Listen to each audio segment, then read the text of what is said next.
Hi, I'm Finn Russell, and you're listening to Bears Beyond the Gate podcast.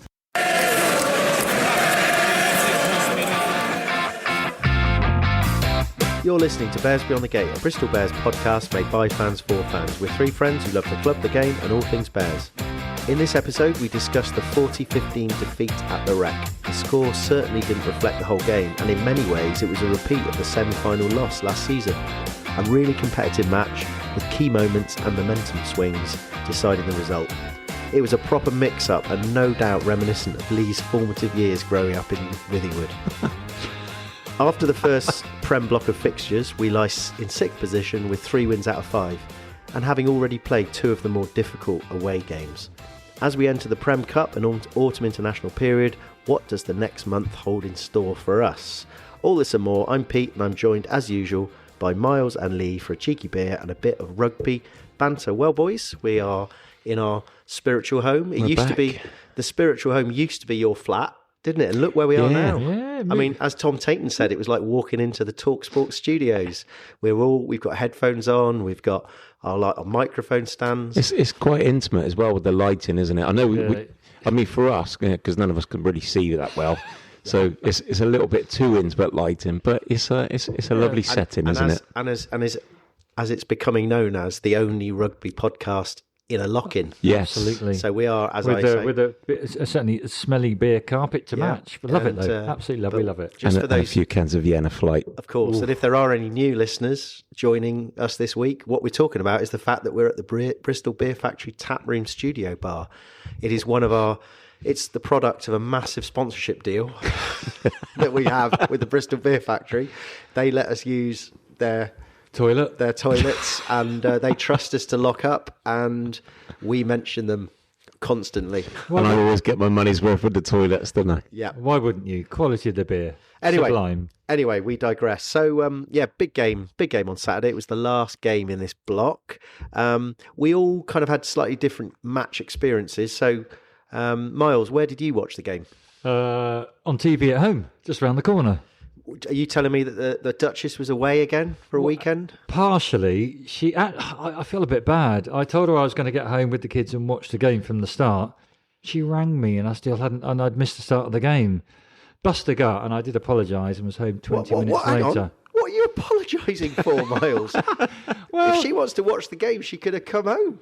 She did. She was away working, bless her. And I dragged, let's say the children had dragged me into flipping the city centre to, waste half a day shopping. I thought Miles was apologising for busting her gut, but I obviously read that wrong. Anyway, then we enjoyed each other's company and watch it on playback, and we watched the whole game together.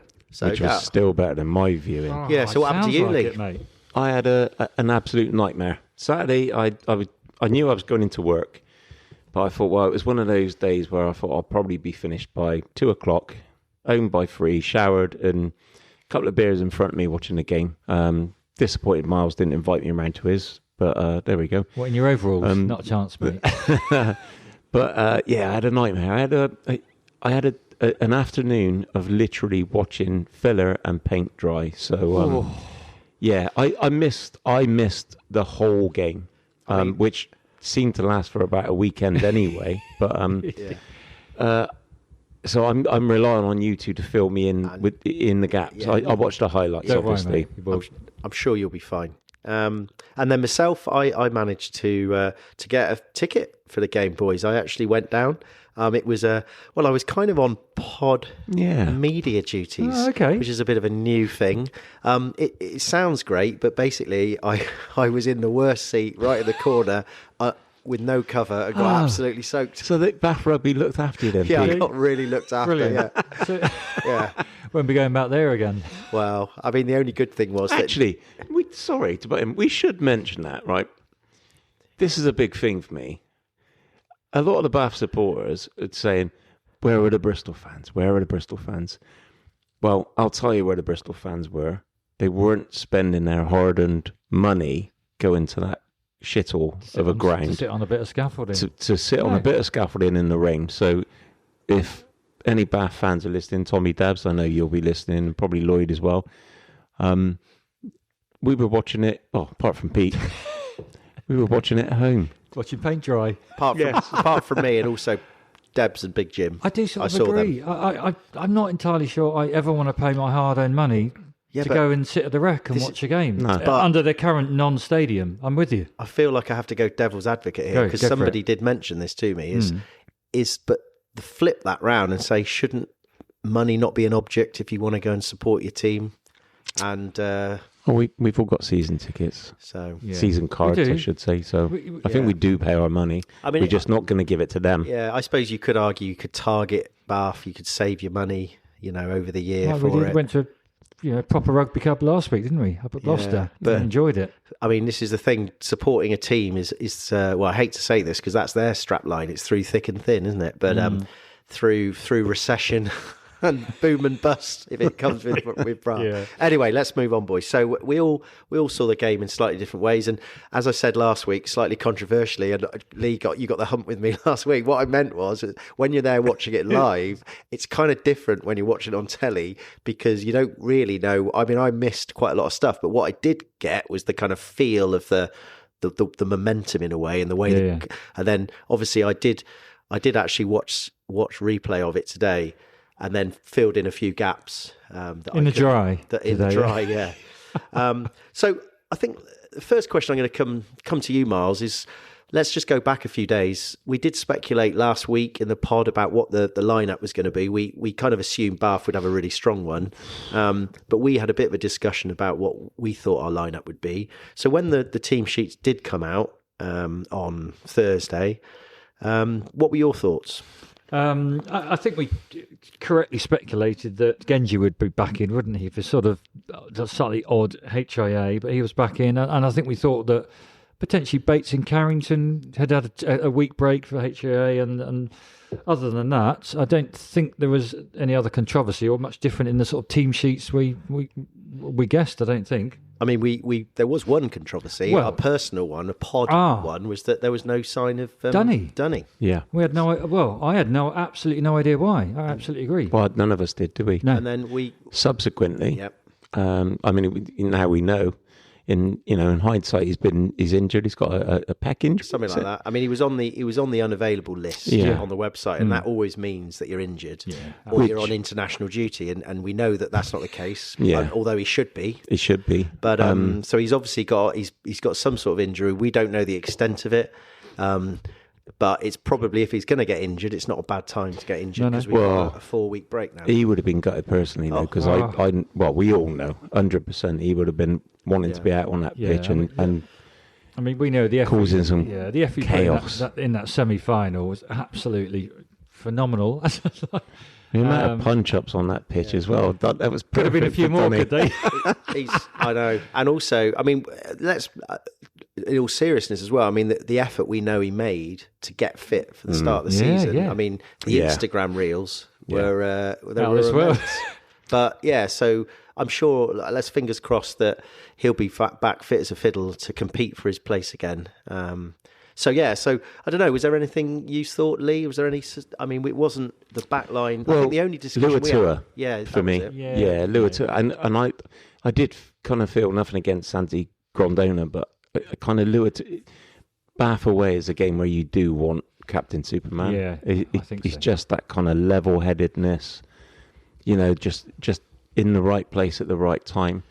But obviously he was injured and he couldn't play. And we'll probably discuss Santi's performance anyway. And actually, when you think about it, last year was his debut, wasn't it, for us? And he scored 2 tries. So he did. In some ways, it was probably quite good that Grondona was there. But we'll talk a bit about him. I mean, for me, the only thing I'd say is we did have a discussion about Maroney. I think I was saying, they might rest him because... Bloody glad they didn't. He might be on a 1 game on, 1 game off contract. But to be fair, Miles, you were the one that was pushing him, saying, I think he'll start 13 again, and he did, and he went another full 80. He did, and played well. I mean, and you probably figured this out, Lee, but the influence he had on the game was just out of this world. So. Yeah, even if we did question it, I think we'll all eat humble pie and say, flipping out, was he needed at the weekend? And I suppose the only other thing I would say was that we had Bath Bites on the pod, Matt Price. Bath Bites, sorry, yeah. And he sent me a WhatsApp message through the week saying that he was working with Genji's dad, Rich Genj, and Genji's dad had told him that Genji was going to be on the bench. Good lad. Yeah, good lad. And then obviously when he wasn't on the bench, and he'd obviously Bath Bikes probably told all his mates, he got stitched up right and proper. So let's have a massive shout out to Rich Genj. I mean, that's class, isn't it? I is. love it. Although, he's gone Daniel Glenhoddle tactics route. Unless the other narrative is that maybe Genji was on the bench and rang his dad to say, "Can't believe it, I'm on the bench," and then half an hour later he was off the bench because he got into Pat's office and said, "This is not acceptable, Pat."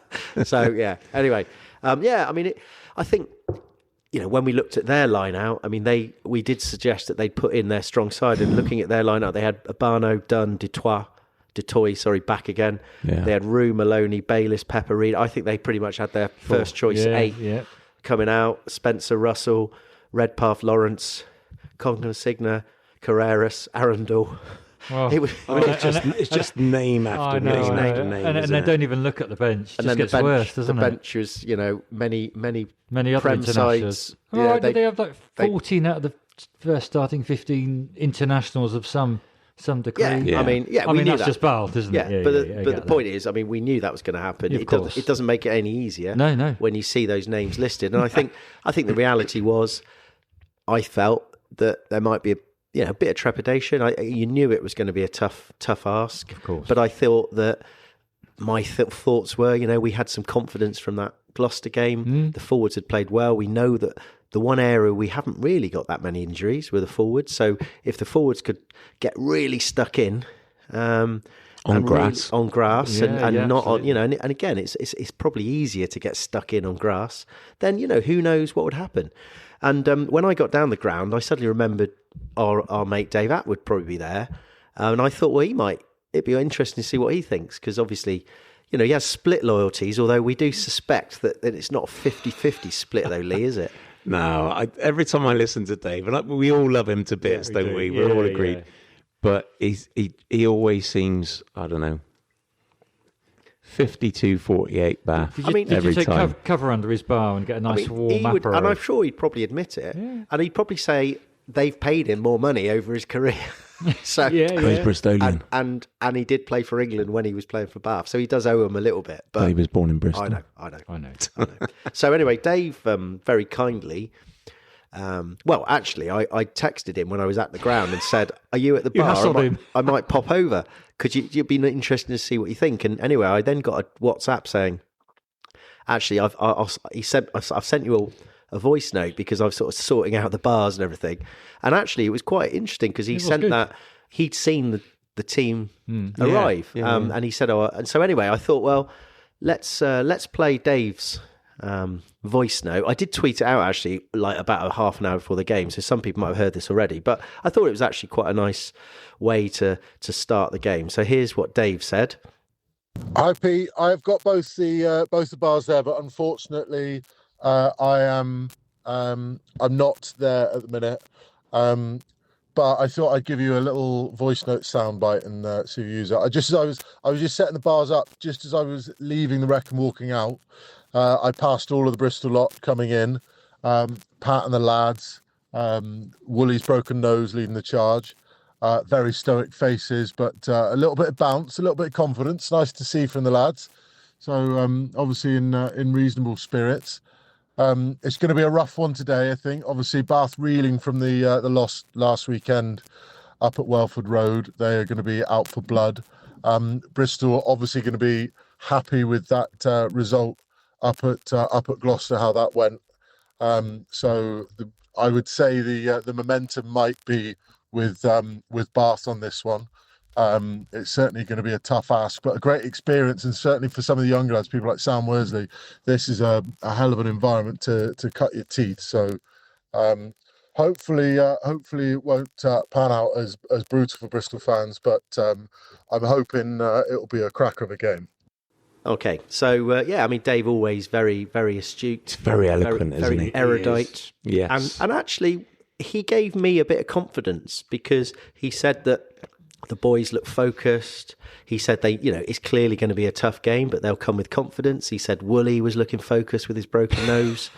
And this was a guy that had seen. He knows these boys, a lot of these boys, and he could get the vibe from them. So, yeah. And to be fair, Miles, he was kind of right, because within 1 minute we scored the fastest try of the Premiership this season. So, do you want to comment on what happened? I think I missed that. Revovo, wasn't it? Absolute class. Was it 49 seconds? Something like that. But was that the fastest Premiership try ever or not? Not ever. Well, maybe. Not ever, maybe. no. Obviously, clearly this season. Sorry, it was absolutely brilliant out on the wing. And pure class, and it's absolutely silenced the wreck from what I heard on the television. But more importantly, what I was trying to get at, and you're absolutely right, it was a good finish, but why did we get the ball? Can you remember? No. Okay, well, Lee can't remember because it's here, right. So, shall I tell everybody? Go on. Because everyone's there going, what happened was, straight from the kickoff, Jancy van Rensburg charged down Finn Russell. Of course, Finn Russell. And of course, the question, and you can answer this question, Lee, even though you didn't see it. Do you think that the charge down was because of Finn Russell's slightly lackadaisical attitude to life, or was it because of Jancy van Rensburg boundless energy? I think it's probably a cross between the two. But having said that, obviously, the boys were fired up right from the start, right from the kickoff. That was pretty obvious if you watched the game or you didn't. And I personally think that it was a case of Jancy's gone out there. He's taken on the sheep. You know what I mean? He's rounding up the cattle on the ranch, and I think. And the thing is that I think that we will talk about this a bit more, but I think it was a lot of that right from the kickoff. We've done that a lot this season. That's not the first time, because you remember he's done that at Ashton Gate where he actually scored himself by charging down the kickoff, didn't he? Yeah, and I think you make a really good point, actually, Lee, is that it was good. As an away fan there, it was exciting because we were pumped, and we knew from that moment on, I knew we were going to give it an absolute massive shot. And there's no better way to silence the wreck, is there, than scoring that early. And actually, Russell got charged down a couple of times in the first half. He did play quite well after that, I've got to say. But he's a quality operator. So we got possession early on. Unfortunately, it was right at the opposite end of the ground where I was watching. Oh, okay. And then actually, we did a couple of pick and goes, and then quickly got it out. And actually, the pass from Maroney, he was kind of well under pressure. He kind of threw it with his eyes shut, and it landed in front of a big Calla, and then sort of did a little bounce forward, and he ran onto it and straight in the corner. So it was a really good try. And then unfortunately, despite having kicked 7 in a row at Gloucester, Sam missed it by a touch. But it was a nice contact. Can't argue, because we were 5-0 up, weren't we, after 1 minute? So we're 5-0 up. Brilliant. And I should say I did have the notifications, the score notifications on my phone. So at that point, I'm like, your game on. That's a nice start. Yeah, so we go up, and then actually we carry on the momentum, and we're pumping. We get big possession, and then of course inevitably Bath score. No, Miles. They don't score straight away. So are you ready Miles, to answer? you saw this game. Are you ready to answer this question? I'm going to come to you. Well, I don't know. What was yesterday? He's got cheese on his top. That's all washed off there. We are under the pump. Very soon after, like minutes after, we're defending our line. And of course you're thinking, well, this is inevitable. Bath are going to score, pick and go, power play. But we actually defend it really well, and we clear it. And annoyingly, Miles, they do score. Can you remember what happened? Well, they're annoyingly good. I think Miles Reed just picked up the ball from the back of a ruck, pelted. No, that's not what happened. Well, I don't know. Pepper ended up scoring, didn't he? Yeah, Pepper scored, and he took it well. No, what happened was we cleared it. There was quite a fortunate bounce. Finn Russell picked it up. Finn Russell popped it to Joe Coconasigo, who hit it at pace. He then got tackled, and he offloaded from the floor to Miles Reed, who picked, actually, to be fair to him, picked it off his toes. Then he was the one that ran through, drew Elzaldi and passed it. I reckon actually Miles Reed might be the opposition player that I hate most in the whole league. Why do you hate him? I just because he's so good. Anyway, we'll come back to Reed, because he did did cause a little bit of a scuffle Ruckus. later on. So the point I'm trying to make, Miles, was that it was, or both of you, it was really frustrating because we'd done really well. We'd actually won the ball back in the place where we wouldn't expect to win it back, which was against the forwards, and then kind of conceded the try. Yeah, that was just a bit. It just felt a bit cheap. So, it was kind of then I thought, 5-5. This is going to be a long afternoon. It felt like it. And then, but then we kept at it. I think 16 minutes, we had a massive break into their 22. I think Marmion broke, Maroney Fitz broke, and then Pepper made a last-ditch tackle, and then got a penalty for us holding on. And I looked at it, and it literally, this is why I don't like him. Literally, I didn't think there was any clear release in the tackle whatsoever. So that was a bit frustrating. But then 19 minutes later, I think 3 minutes later, Maroney did a turnover on Carreras, which I thought was quite apt. So Carreras got isolated. Maroney's on it. Now, here's my question to you, Lee. Yep. What do you think Maroney said to Carreras while they were grappling on the floor? International teammates, what do you reckon? I'll kill you. Well, something like that, yeah. Do you remember what happened off that one? I'll give you a clue. Marmion. What did he do? This feels like me and Miles being interrogated today. God, Okay. Christ's sake. Pete can't go to a game again, can he? That's it now. Just because you've been there and you've seen it and you've done it. He's watched the whole game. I think I'm never working on Saturday again. I'm just fast forwarded through the boring bits. Sorry for trying to earn a crust from my family, Pete. Oh, it's not you. I'm not blaming you. You've got an excuse. I'm just thinking all the listeners out there saying, did they actually watch this game at all that we're talking about? Tell you what, and I'll give you a better question afterwards. So it was a quick tap and go from Marmion. So he had a quick tap and go. He then grubbered it. And actually, Calavetti was through, and the ball bounced again the wrong way. Calavetti tried to kick it and missed it. It was a complete air shot. We got the ball, and then we got a penalty for side entry. And then on the back of that, we went blind, and that was when Spencer knocked it on. The ref then went back for the side entry, and they didn't appear to look at Spencer's knock on. Now, my argument was we then scored with Gabs. And it still wasn't brought back and penalised. It was a yellow card. We had we had a 2-man overlap. Just because he's Ben Spencer and he's at Bath doesn't mean that he was. He was trying. It's like when you give a penalty away for handball in football.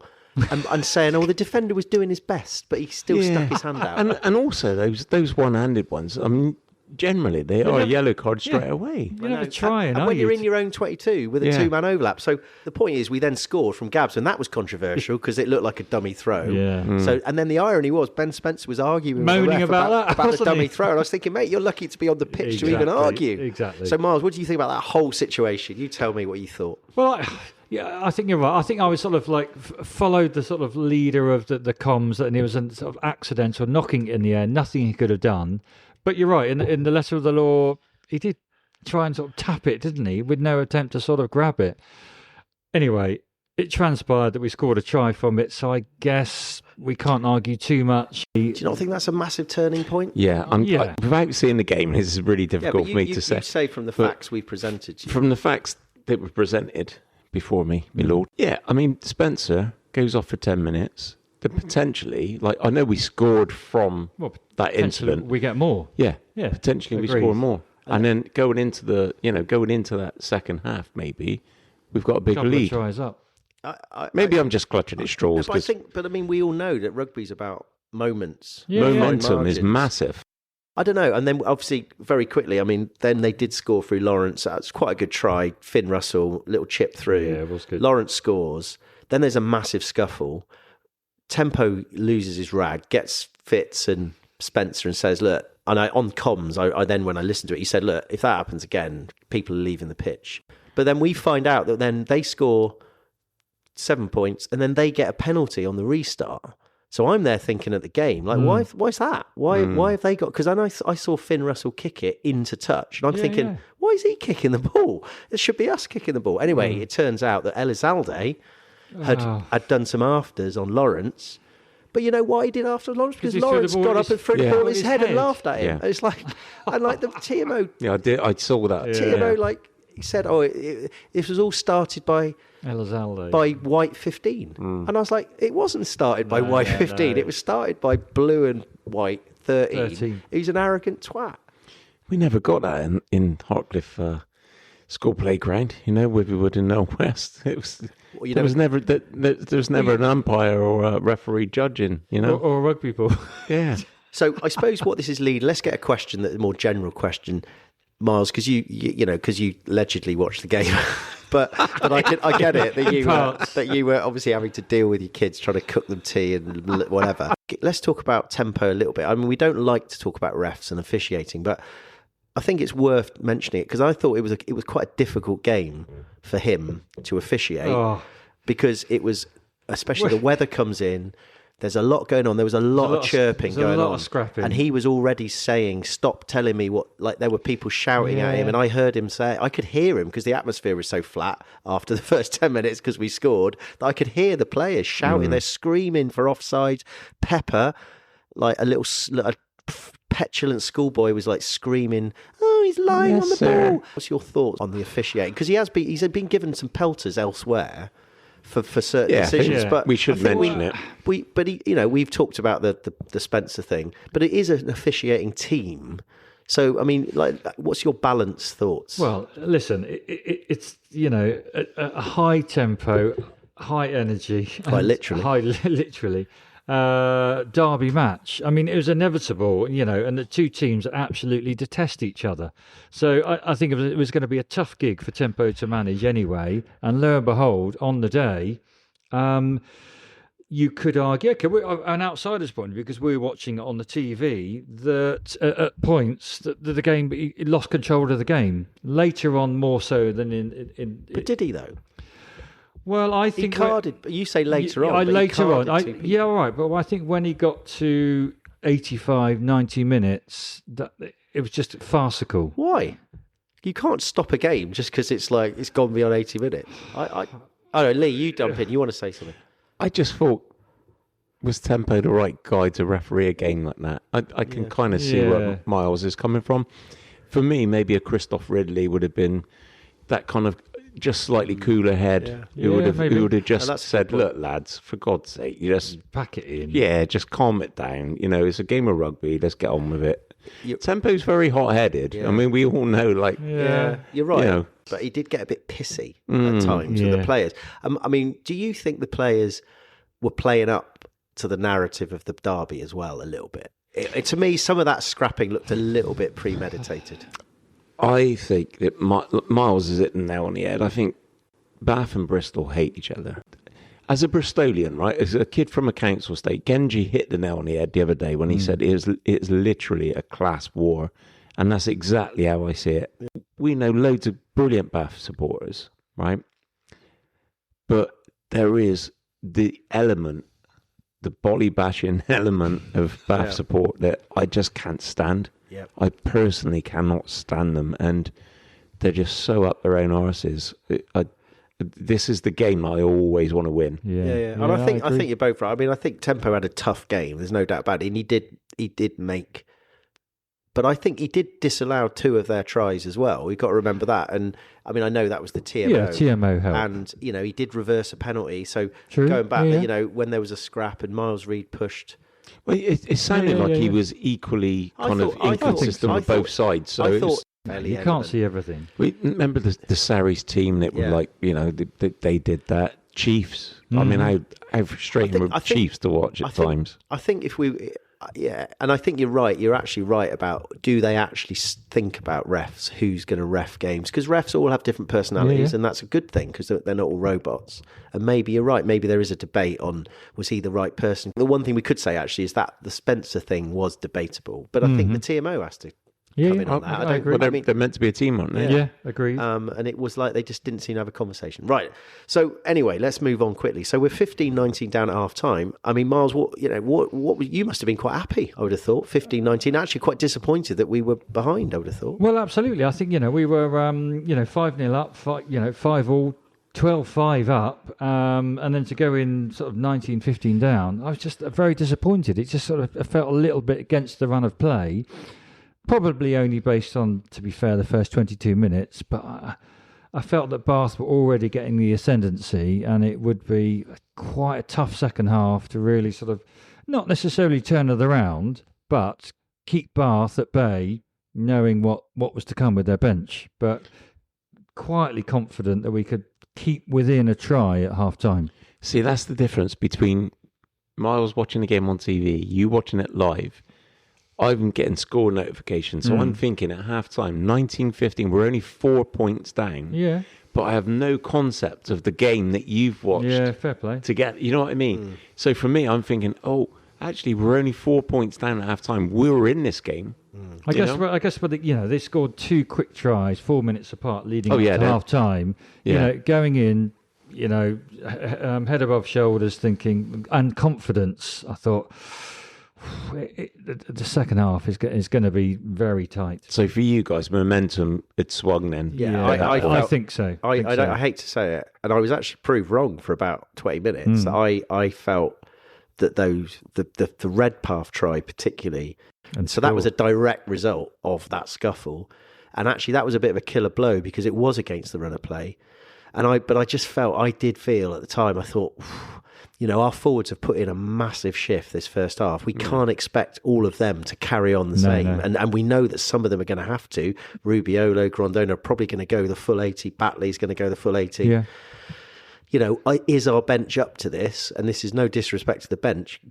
I'm just saying relative to what their bench was. And so I felt a little bit depressed at half-time. I thought, again, it felt like that semi-final. We should have been ahead, and we just didn't take the chances we had. And a couple of times we just made a couple of decisions that, getting ourselves isolated. There was one where Fitzy we had a quick line out, Fitzy broke, popped to Mata. It looked good, but then Mata got enveloped, and then Abano got his hands on the ball, and he just think we didn't need to do it at that point. And that's happened a few times this season, and the way we play, we are open to players getting isolated, and I think we have to work on that. Yeah, you could get away with that with maybe a couple of teams, but you're absolutely right. When you're going just a pair down the other end of the field, you're right. It was inevitable that we were going to get isolated. And I think it's credit to us that it wasn't until the 62nd minute. I mean, we in the end, the kind of strength and the power came through. And I mean, what can I just ask? What was the from 40 minutes to 60 minutes? What was the game we were like? Under pressure. We were under a lot. So of pressure. we were just literally we were battling. And they, in theory, scored twice. They theory scored twice, and both of them were chalked off. Tempo had to run the whole length of the Rec to the one screen at the other end, and then Josie Mourinho. And he then embarrassingly had to say to the whole stadium, there was a clear knock on. Like you're thinking, but you were right there. You didn't see it. You didn't see I think the first one was Dutoy knocked it on picking and driving. The second one that Lawrence scored, but there'd been a knock on in the ruck. Now my question to you, Lee, which didn't matter whether you're there or not, is when a team knocks on when they're being defended against, is that just bad luck or is it good defending? I would say it's good defending because it is the pressure. These are professional rugby players. They don't knock on willy-nilly, do they? If there's a knock on, it's been forced generally. I mean, you're right. I think we should commend Bristol that 2 out of 2 tries, they had such pressure against us, and our defence was so good that it was. I mean, admit they were marginal, but they were clear knock-ons. And I was bored stiff by that point by Bath's pick and go. But hats off to the Bristol boys. They put enough pressure on that both were disallowed. But then eventually, I think what happened was 61 minutes, Genji and Ogre went off. They put massive shifts. They can't do that. And then they emptied their bench. And then, they did then finally score. I think it was a chip. Lawrence, Russell, little cross kick to Big Joe. Because we had Grondona sent off at 60. Yeah, we were then down to 10. We were down one man. I mean, by that point, I think we'd had eight penalties against us in a row. We were under the pump. It was kind of frustrating, but it wasn't frustrating in a bad way. It was we basically emptied do what you need to do. We'd emptied the well. Yeah, we'd done everything we could. A lot of things had gone against us, and Yeah, I mean, ultimately they won 40-0. Well, I mean, we should say that. 40-15. I mean, they scored 2 tries in the last, couple of minutes, Yeah, So really, that Yeah. game, you take away the 2 tries. What was that? They both converted tries? Yeah. Yeah. So that's 14 points off of 40. So with 26-15. 26-15 was a Oh, better Right. score. Yeah, I mean, that against sounds- a Baths team where we've got, 19 now injuries Yeah. in our squad. And I mean, that's we've got a squad of 38 players Yeah. this year. No, That's half our squad injured, for Christ's sake. No, and I think, I mean, the only downside was Kloska went off with it looks like Yeah, a that was a hamstring. mild That's hammy, not yeah. good. Everyone else seemed to be okay. So it was a glorious defeat. There was a lot of good stuff in there. Yeah. And, Yeah, it that was good scoreline fun. doesn't represent the massive effort that the boys put in. I mean, it was, it was flipping feisty, but if that's not a derby match is against Bath, isn't it? And I'd expect nothing less. A massive, valiant effort from the Bristol boys. And I'm absolutely gutted that 40-15 to an outsider just looks like a bit of a jubbing, doesn't it? But So yeah, no, doesn't but I reflect don't- that. Game doesn't but reflect I don't it. care because No. ignorant people will think that. But anyone Yeah. who knows anything about rugby and reads the reports will Yeah. probably know that Bristol. I think a lot of teams will look at that and think, we've got to be wary of Bristol's pack. Yeah. They, there'll be other teams. I mean, Gloucester will tell you. Oh, quite. Tigers will tell you. Chiefs will tell you. They're no mugs. No. And I'll tell you another thing that's really impressed me already this season, only 5 rounds in, is the togetherness. I know you get that with a smaller squad. I appreciate that, but they fight for each other, and that's something actually, that kind of grit. I think we've got to big up the Argentinians for bringing that into the squad. Well, that moved me on nicely to what I was going to finish off with, just to wrap it up. Individual performances. Is there anyone you want to mention from your kind of variable watching on telly? I thought, inevitably, Jancy van Rensburg put in an absolute shift. Yeah, again, 8 out of 10 minimum. 8 out of 10, blocking kicks by Finn Russell, attacking. And someone we said might need a rest this week, Maroney.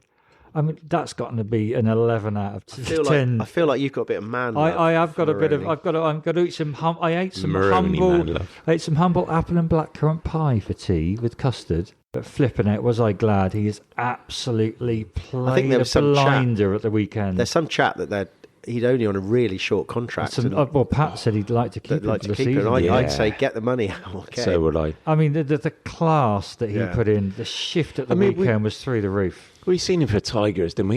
He was Yeah. brilliant, wasn't he? He was always really consistent against us. I'd add both of the Argentines, Rubiolo, Grondona. They do add a lot of heft. And Rubiolo, I mean, he's Well, even Dunny said he was a beast, didn't he? And he is, was. tell Him you. and Pepper went head to head a few times, and Yeah. that was quite good to see.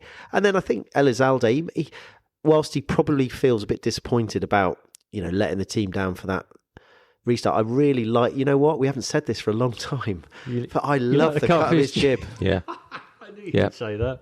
I agree. And also, I mean, these guys they're integrating into the squad as well, Yeah, so yeah. they'll only get better. Yeah. I mean, yeah, right. Elizalde, he didn't look out of place at all. I mean, he gives us another option. He's got a huge left boot, hasn't he?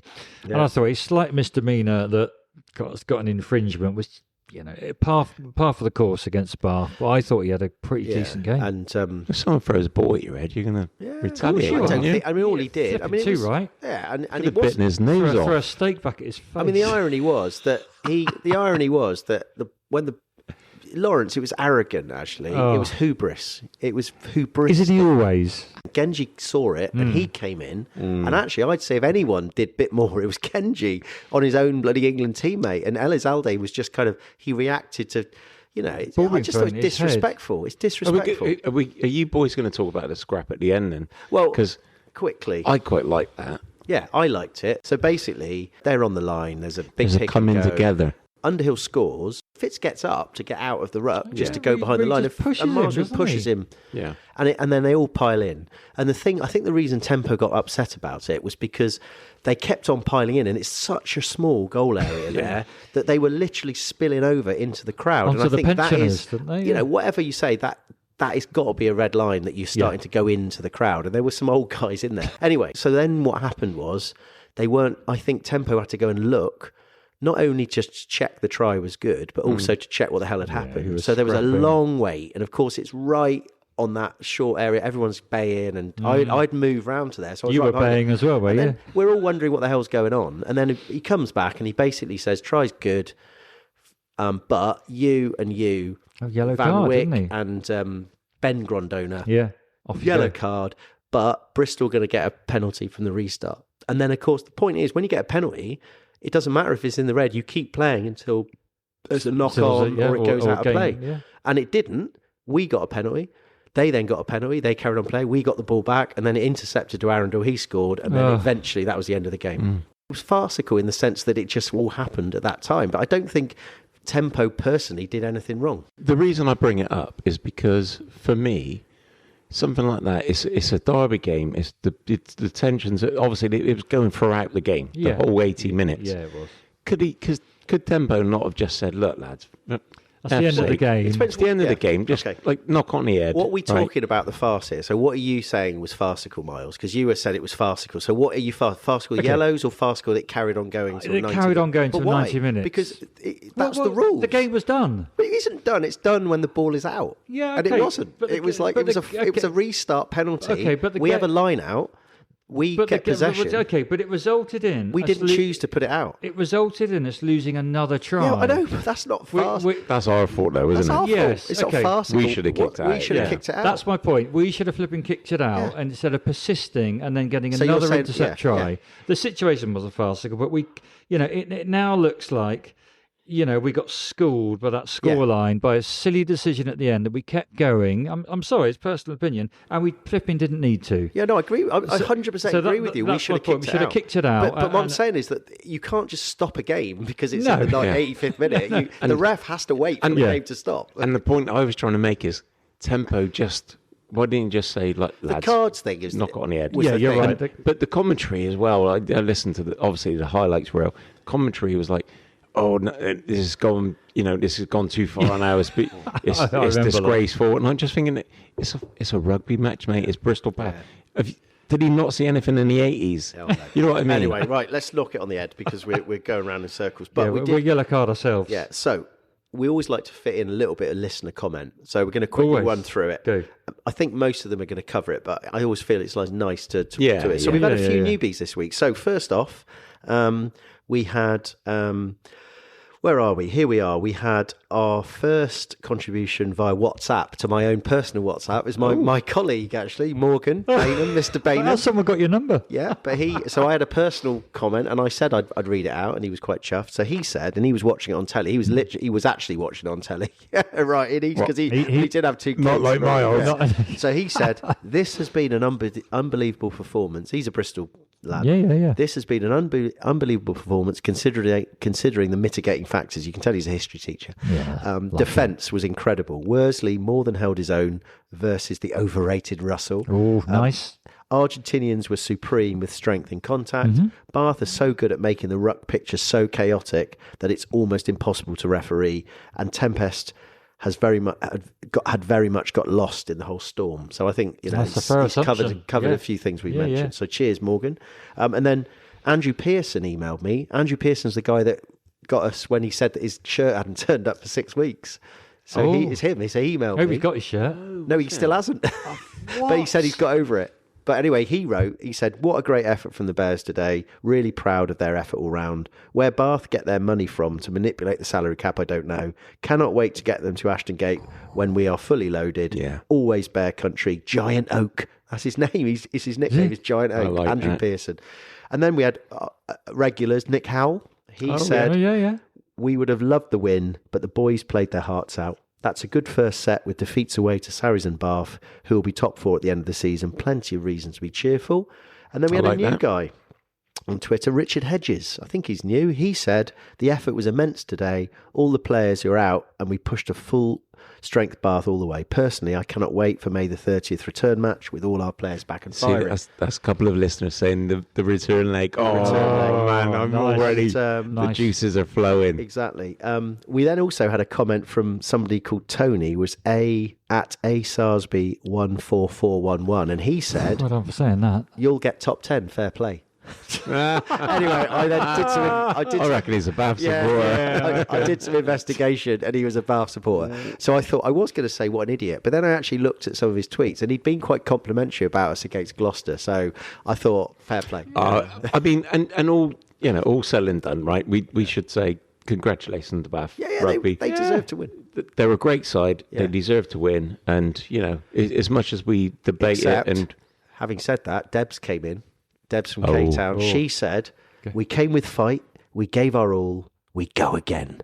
But then she came in with a secondary tweet about half an hour later. That's not like Deb, is Another it? beer She later. said, "Bants with the crowd." She said, "Public schoolboy Egypt yesterday. Offside, sir. All day, sir. How many times, sir? Me. I've got a Sharpie, sir. Can I have an extension on my essay, sir?" Then she said, "It was all just bants." So Deb's got stuck in the East Stand. Well, as she always does. As she always does. So well done, Ben. And then huge Swede.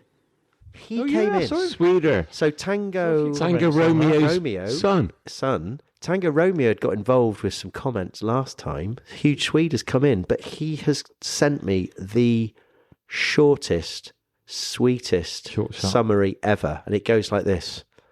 Bath battled. Oh, sorry, start again. Goes like this. Bears battled. Bath better. Oh, I like that. Good one. I like that. Good one. Alliteration. Love it, That's Swede. good. And then The Swede is back. And then it takes us quickly on to our poetry club. I feel like The It's laureates. got to be the Hambleys. we had two first timers. So at Cycle Fan, Anthony Baxter. This is his first time, Do you like trampoline? and it was a very quick. It was a quick, short acrostic. So listen carefully, Right. boys. Go. So proud of the team today. Officials were poor. Defending was brilliant. International packed Bath. 2 tries unfair. Return for effort. Sod it. 2 tries unfair. Return for effort. Yeah, sod it. Sod it. I'm Sod glad it. you said. So I read that I was going badly. the sodomy route. You know what they say about poetry? It's all about how you read it, and I got that completely wrong. Sod it. 2 tries is The unfair. emphasis for on the 2 return. tries. Yeah. Okay, and then we had JP Holden. I've never come across That's a JP good. Holden. That's mate. That's a good And cricket this is name, isn't it? this is a single acrostic, and it goes like this: boring, attritional rugby focus, Yeah. Bath. Bar. Backs overlooked, ruins entertainment. Bore. Bears response inspires supporters. Briz. Chris. Passionate, resilient, immense defensive effort. Pride. That's Bears, nice. Bears that. bore. Sorry, Bath bore. Briz pride. Yeah. Nice that. one, I JP. like it. Yeah, that's good. And We'll then have some more from that fella. massive friend of the pod, Gerald Wood. Ooh. In his retirement, has been penning a bit of poetry. Yeah, he's been Got looking. time on his hands now. He's been looking after the lit then. 100%. And here it goes. Again, it's quite a long one, but short, so listen up. Fearless, inspired leadership, thunderous tackles, zeal for all 90 minutes. That's the first word. Yeah. Heart and soul. Might have got it already. Amidst handbags galore, resolute as the Bath bomb squad arrived, driving the team in the thick of the action, navigating tempestuous refereeing. Nice one, John. Glory earned in defeat. Miles? You got it, Lee? No, nowhere near it. Fitzharding. Fitzharding. Ah, nice. He was, we didn't mention Well him, did done, we? Miles. But he was, again, immense. Yeah, because you didn't ask me what No. players that on Well, I the don't know- ratings. Oh, I see on the ratings. Fitzharding and Calavetti Yeah. were Brilliant. yeah. But controversially, only one Hambley has submitted a poem. Is it Robin? And it's not Robin. It's Hammy. Well, unless you better get apologies to the Robin right way around that I've now. missed He's it. deleted it. And he has said, gutted to lose, but the better team won. Here's my non-rhyming SSS. He got a bit pissy Brother about that. Hambley. Yeah, because you mixed him up with his brother. For yeah, I Christ's Here we sake. I go. know. You ready? So it goes like this. Derby win was not ours this week. Intensity was good, but not enough. Realistic, it was going to be difficult. Evidently, squad depth made a difference. Stupid squabbles did not help us. Excited for players to return. Can't dispute Bath have a great squad. Ogre scored again. Never say die attitude from the lads. Defence was at times was good. Hard fought game at times. Amazed with some of the officiating. Lots of time left before we say season over. Forget about it and we move on. We're 3-2. Dire second half. Dire second half. What Oh, I didn't know that was an acrostic. I thought it was just it's too much. a non-rhyming poem. No, Is what you told me. It's a non-rhyming acrostic. So, boys, we've got to crack on quickly. Let's do it. We've got it. So we've dealt with that. I mean, we've got no Prem game. We've got Prem Cup and Autumn International. We're having a week off next week. We'll see. We haven't decided yet. We probably will. So. We only got a Prem Cup. Haven't we? But, I mean, I might go to that. It's Friday night at the gate. It's on the season card, so I paid for it. So I'm probably going to go. A couple of AOBs before we finish. First one, it was mentioned on Rugby Pass. in the week. So and the Fizzler Confidential, there was a little sentence that put fear into our hearts, and it said James Dunn has been approached by Harlequins. Yeah. So what do we think about that, boys? Well, I mean, this one's summed up quite short and Sharp. sweet. James Dunn is a Bristol Bears player, is a Bristol Bears fan, and if Bristol pay him the money that he's deserved, he will stay at Bears. Yeah. I have no doubt whatsoever about that. And also, he's the only player that comes onto our pod. We need him.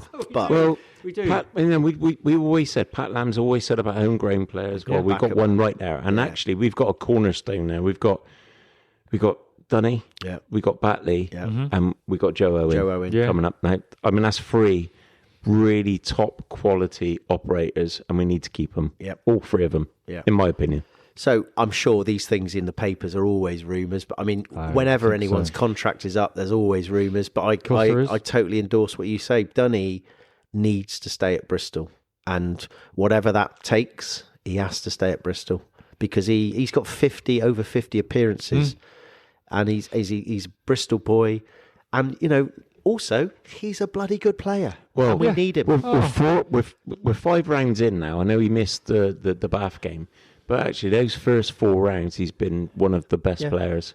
I mean, and he's had both shoulders. He's superhuman. He's had both shoulders done. He came on the pod. He's come back earlier than expected and put in blinding performances. Obviously, unfortunate injury, but Bristol Bears through and through. We should be biting his hand off to keep him at Bristol. And I'm not just saying that is like because we love Dunny. I'm not saying that for that reason. Actually, like father to son sort of love. On a cold-hearted basis, we need him. Yeah. We absolutely need him. Yeah. Okay. Next, last thing, women. The women. It's been a long time. They had a great weekend. They start their campaign this weekend. Next weekend. PWR started this weekend. Yeah, but they had the bye. Yeah, so I know there's been a sort of cup competition that we got to the semis, didn't we? That's it. But the big guns are back. The Roses are back. Are they playing 2nd of November? No, Tigers. Tigers away, I think it is. So yeah, we'll keep a track of the women's game. Me and Miles might go and watch a few like we did before. We enjoyed it and that and then finally, just last thing came in. They announced the England squad, and whilst this is a Bristol Bears pod, I think we need to recognise well done again for Genji for getting into the England squad, holding literally the only Bristol player in there. My comment is 3 hookers have been picked: Luke Cowan-Dickey, Theo Dan, and Jamie George. Lee, what do you think about that? Well, I'll tell you what I think about that. Gabe Ogray. That's what I think about that. It's an absolute farce thatOgray's not in that team. Do you just remind me, it's one of the jobs of a hooker to play, is to throw the ball in straight and accurately all the time. Yeah, just checking. Yeah. Jamie George does that, but he's about 50. But Luke Cowan-Dickey and Theo Dan are definitely variable with their darts. Absolutely. I mean, they are as inconsistent as me trying to hit a bullseye. And how many tries has Gabs Ogray scored this term? To me, mate, it's a no-brainer. But it does go along with the same ethos of, I think Steve Borthwick has definitely got something against Bears. Like, I know you two might disagree, but I genuinely do feel... There's another check. Well, we know why. Don't lie, Buck. Don't lie. Yeah. Anyway, Miles. There's a bit more criteria. Does the player that should be picked have played every single minute of the first 5 games of the Premiership? I reckon so. Yeah. Oh, have the others? And I wonder what his line-out success rate is. And has one of them been sent off and then had his red card rescinded? No. So Theo Dan, I quite like Theo Dan, but he's not the finished article. Ogre looks like the finished article to me. I mean, I do feel we need to be banging on this door a little bit more, because it's almost like if we don't make a point of this, that it will never get mentioned. And I mean, I get it. There are lots of good players in England, and that's really good for English rugby. I disagree. But they've thrown that winger, the Saracens winger in. Is now in that squad. Now, I watched the game against Saints on Friday night. Isn't it? Kaluri, yeah. He didn't do anything. And the reason he didn't do anything, because he wasn't playing at home on a plastic pitch where the ball bounces 10 foot in the air. And Freeman scored 4 tries. I mean, it was very telling that Freeman showed what real class is. Yeah. And I mean, the guy's good, but why are you throwing him into a senior squad when, like, if I was Joe Carpenter at Sale, I'd be gutted that I'm not in that squad. It's ridiculous that we're even talking about someone who's made his debut. I know. Admittedly, probably the best debut ever. Yeah. But then throwing him into an England squad is ridiculous. It's actually disrespectful to a lot of other players who've been round the circuit. And let the kid grow. Yeah. And he did. I mean, all Saints did was. I mean, he can't grow much. He's 6'5". He can't grow, can he? And Saints. I mean, Saints proved that all you got to do is just you shut him down. They put him under pressure. He did nothing. And that's exactly what international teams are going to do. My old mate Andy Moore, I think he won a few quid on that. Did he? Good luck. Well, I just think I think it's. I mean, in some ways, it's a. It's good because we then don't lose loads of players. No. But it's just not good for Bristol. Disrespectful, isn't it, to the players that are week in, week out playing out of their skin, like O'Grady. I tell you who else I'd be, and this is nothing to do with Bristol, this is the final thing. I tell you who I'd be annoyed, Gus Waugh. So Rafi Quirk gets into the England squad, and Gus Waugh is the number 1 at Sale. Yeah. And he's a proper pro. He literally missed one match in the I'd last be 100. really upset if I was him. Yeah. It kind of just, I don't know, it doesn't feel right, does it? It doesn't feel right. I just don't understand. I know, anyway, right, it's not an England pod. Right, on that note, have we got anything? We finished on quite a negative there. Let's finish on a positive. 3 from 5. 10 minutes into that Tigers game, I don't think we would have expected 3 from 5 given what happened. No. Another positive, we've got a few weeks grace now where we can get players back fit. And we have got a few games that we've got... We've got a Prem Cup game, we've got Exeter away, and then we've got the Argentina game. Now, let's hope that is a good game and is done right, not the Queensland Reds thing from last season. But we are under a bit of pressure with players, it's got to be said. I kind of feel like it is going down that same route. Anyway, I'm going to be there. Having a glass of Malbec and a nice steak, and celebrating yet again Bristol's connection with Argentinian rugby. So on that note, I think everybody have a great week, stay safe, and up the Bears!